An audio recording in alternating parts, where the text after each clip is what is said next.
আগামী দিনের বাংলাদেশের যিনি রাষ্ট্রনায়ক বিএনপির ভারপ্রাপ্ত চেয়ারম্যান নায়ক তারেক রহমান আজকে হাইকোর্ট থেকে মুক্তি পেয়েছেন।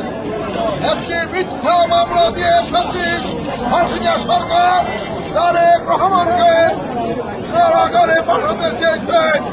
একের পর এক মিথ্যা মামলা দিয়ে মিথ্যা রায় দিয়ে আজকে তারেক রহমান এবং বাংলাদেশের রাজনীতি থেকে বিরত রাখার চেষ্টা করেছেন। কিন্তু ইনশাআল্লাহ আল্লাহ রহমতে এদেশের জনগণের স্বতঃস্ফূর্ত সমর্থন এবং ভয় তারেক রহমান আজকে হাইকোর্ট থেকে বেকসুর খালাস পেয়েছে। মিথ্যা মামলা গেল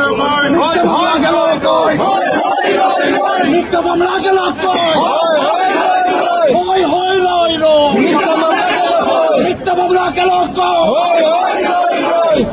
আমরা বলতে চাই দীর্ঘ 17 বছর এই ফ্যাসিস্ট হাসিনা সরকার বিএনপিকে ধ্বংস করার জন্য বিএনপিকে শেষ করে বিএনপির নেতাকর্মীদেরকে ধ্বংস করার জন্য মিথ্যা গায়েবী মামলা দিয়ে লক্ষ লক্ষ নেতাকর্মীকে কারাগারে নিয়েছে, কিন্তু বিএনপির কোন ক্ষতি করতে পারে।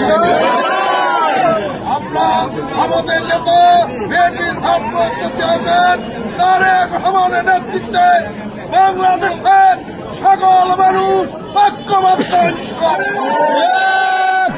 আমরা বলতে চাই আজকে শেখ হাসিনা বাংলাদেশ থেকে পালিয়েছে।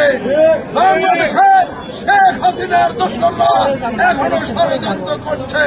সব ষড়যন্ত্র মোকাবেলা এই জাতীয়তাবাদী শক্তি বিএনপিকে করতে হবে।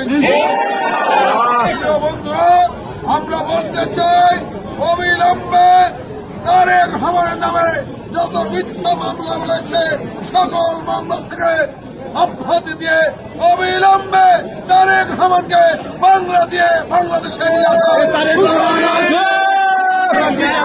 মামাটি ডাকছে,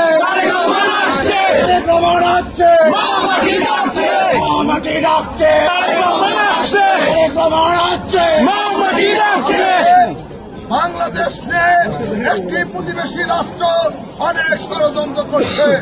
ইনশাআল্লাহ দেশপ্রেমিক জনতা এই সব ষড়যন্ত্র রুখে দেবে ইনশাআল্লাহ। প্রিয় বন্ধুরা, আজকে এই তাৎক্ষণিক আনন্দ মিছিলে যারা অংশগ্রহণ করেছে সবাইকে জেলা বিএনপির পক্ষ থেকে আন্তরিক অভিনন্দন মোবারক জানাচ্ছি। বিশেষ করে যুবদল, ছাত্রদল, স্বেচ্ছাসেবক দলকে বেশি করে আন্তরিক অভিনন্দন।